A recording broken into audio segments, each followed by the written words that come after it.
I, Rajo, an apostle of reality and common sense in the 21st century, by the will of truth and logic. Peace unto you from free thinkers and seekers of truth through examination.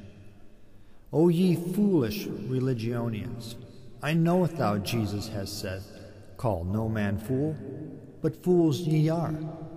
If Jesus hath also called men fools, after he too saith, Call no man fool, I too shall be permitted to do so likewise. Thus I say again unto you, O ye foolish Religionians, who hath bewitched you, that ye should not believe the truth of reality and observation? I beseech you in the name of common sense to come out of thy delusion.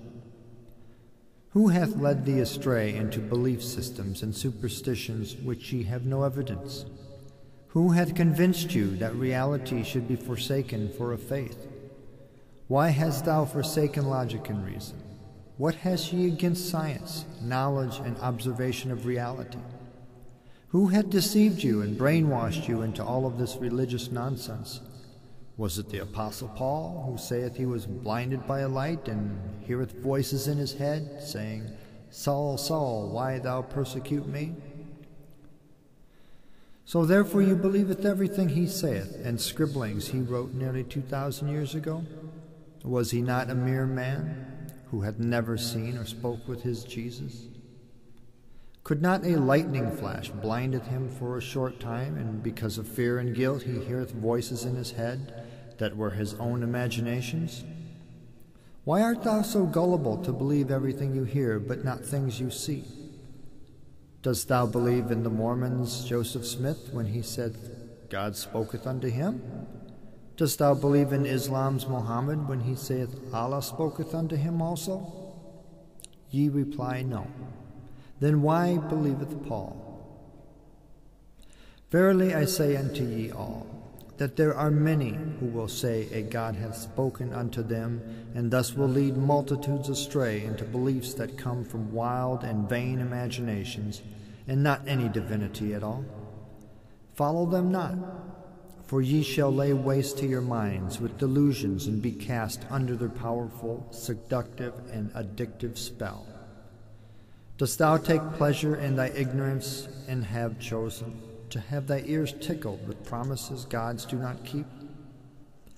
Do you not know that even your Jesus, whom many Religionians believeth in, was forsaken in his time of greatest need?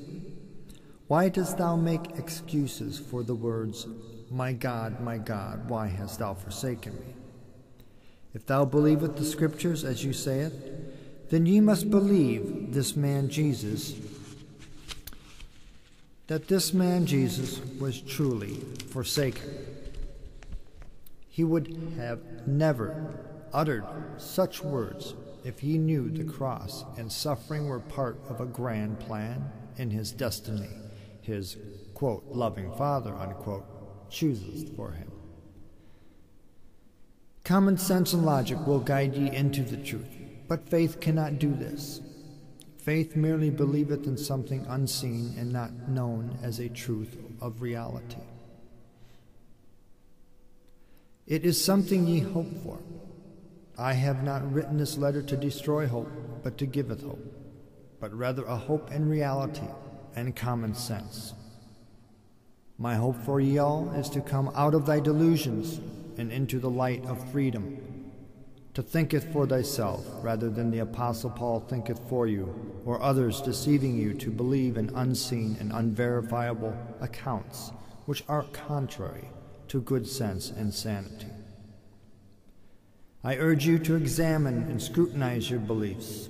Test them to see if they be consistent or inconsistent, and unreliable or reliable. Go ye and visit the praying parents of the sick children who died while waiting for the great physician Jesus to heal their child rather than to see a real physician. Did not the parents believe on Jesus? But they were forsaken, as so many of his followers are. Visit the amputees and prayeth for their limbs to grow back in Jesus' name, and come back to me and report your success, if ye have the courage and honesty to do so. Do your scriptures not say, quote, all things are possible with God to them who believeth? Unquote. If ye believe such things, then ye should go out into all the world and restore the amputee's limbs. Or is this not on your God's list of healings?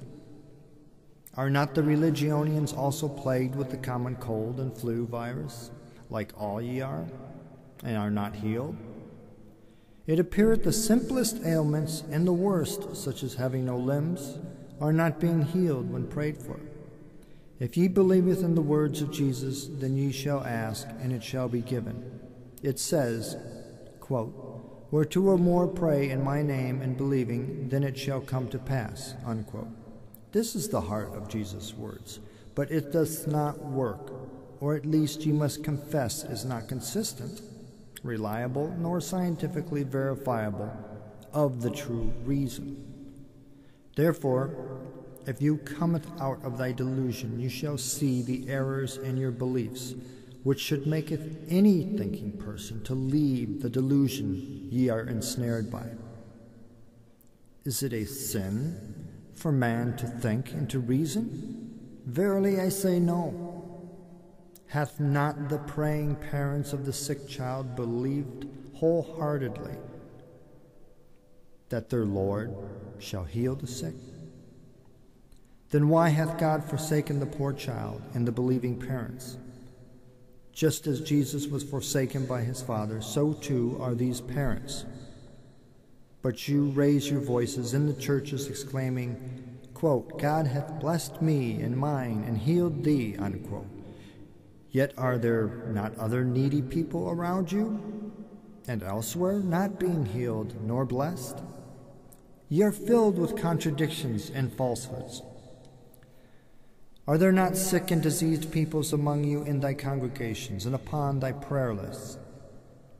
You deny the truth that the sick do not recover consistently enough to claim it to be a truth. Many other religions claim healings and miracles too, yet they all serve different masters. Has that not caused you to stop and think? Good, positive thoughts and prayer and hope from any belief are not wrong, but are merely wishful thinking, and not reliable enough to say a God hath healed this one or healed that one. You know I speaketh the truth from observations in this world, and only a fool and dishonest person will make excuses for their own God when prayers are not answered. Ye follow faiths out of fear. Let those who plant seeds of fear in you be scorned. Why will ye not think? Because ye are stubborn and steeped in a great delusion, and thou hast found comfort in thy mind-altering trances. No, not even reality, science, common sense, logic, and neither reason can shake you from the spell you are under. How many more centuries will pass before you sleepers awake from your delusions? I urge you to question everything and test your faith honestly, and seek knowledge outside of your religious caves and churches, which will bring the power to reason amid the confusion and fear that plagues men and keeps them in chains of slavery. Ye are not truly free if ye are slaves of any religious figure. Ye are but slaves to be used and abused by your God, that ye have imagined and made into man's own image. Chapter 2. I, Rajo, urge those of you who calleth themselves Christians to take heed of the true origin of your religion. Examine for yourself the pagan gods' histories and the similarities between Jesus and other sun gods who existed in ancient times before your Jesus. Are not the claims of the virgin birth, crucifixion, and resurrection also traits of other ancient Egypt sun gods, like Horus? Seek, and ye shall find that truth. History also tells us about sun gods named Dionysus, Attis, and Mithra, which also have many of the same characteristics. How can this be? What hath caused the striking relationship between these religious figures? I shall tell thee, but thou shalt not believe with me, because thou heart is hardened, and thou art blinded and comforted greatly by your delusion. Thou art too proud to think differently. I urge you to examine for yourself, to see if these things which I speaketh to thee are true. I say unto thee, the sun gods are modeled after astrological happenings in space.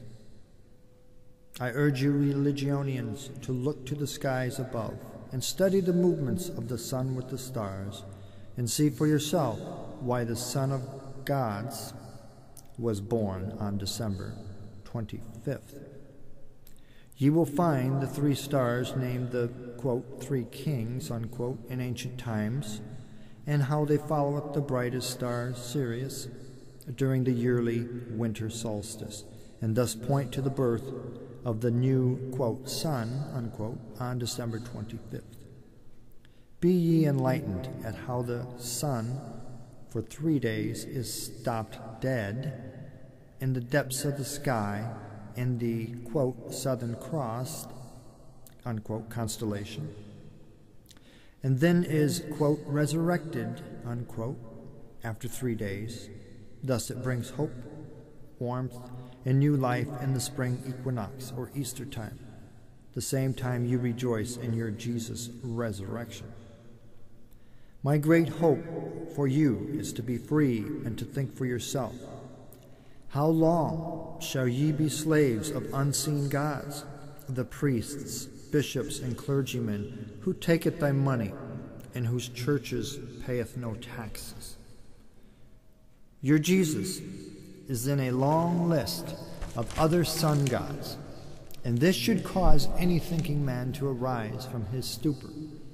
Art thou drunk with ignorance? Dost thou not knoweth about the ancient pagan gods, Horus and Mithra? What shalt thou say to all of this? Wilt thou keep saying, the devil hath planted these gods long ago as a deception? O foolish Religionians! There is not a devil to strike fear in your hearts and to deceive you, and there is no fiery hell to be frightened by. Ignorant men hath created this lie to frighten you into submission. I am greatly concerned for the stability of your minds. This is why I write to you, Religionians, that ye may break free from religious bondage that has kept you in the dark ages and clinging to scribblings of ancient times, when men knoweth nothing of reality and science. I also have another thing to contend with thee. Why hast thou turned away and scorned the men who reveal unto you the errors, contradictions, and false prophecies in your scriptures? Why dost thou refuse to accept the truth, that thy scriptures is not written by God, nor even inspired by him? Scriptures may be men's greatest work in an effort to instill fear of torment, in order to control and manipulate the masses. But I say unto you, murder, mayhem, and bloody sacrifices is not of any divine nature. A perfect God would create a perfect book without errors. Why dost thou make excuses for the errors and contradictions and the mass murdering found in your holy book? Surely thou knowest the Bible is a collection of books and letters in which simple men hath compiled in the era of the Roman Empire, under the Emperor of Constantine. It is unwise for Religionians to assume the Bible was written or inspired by a God. The writing instruments were made by men, and the thoughts hath derived from men's imaginations, and thus it is obvious. Writings such as those hath caused much hatred and division among the tribes of the earth since its beginnings.